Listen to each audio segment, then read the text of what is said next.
In this middle game between two fierce online competitors, White is feeling a lot of pressure.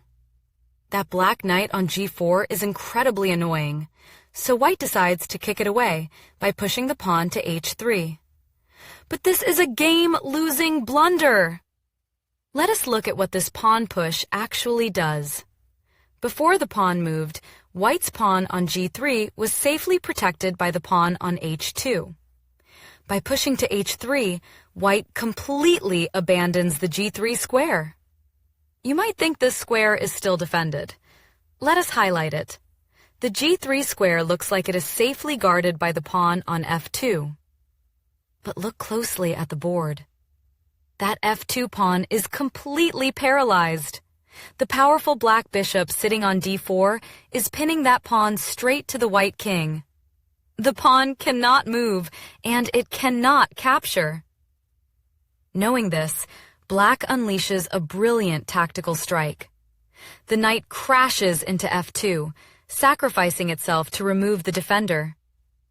Black destroys a key pawn, completely exposing the white king and opening the floodgates for the attack. White has no choice but to recapture the knight. The white rook slides over to take the knight. And now comes the crushing blow. Black captures the pawn on g3 with their pawn from the h-file. Because White carelessly pushed their h-pawn at the beginning of this sequence, there is no pawn left to recapture. And look at the absolute beauty of this final position. Black is attacking the rook on f2 with their newly placed pawn.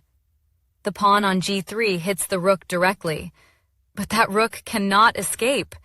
It is now pinned to the king by the exact same dark-squared bishop on d4. The rook is totally trapped. Black will win the piece back on the very next move, completely shattering White's kingside and cruising to a spectacular victory.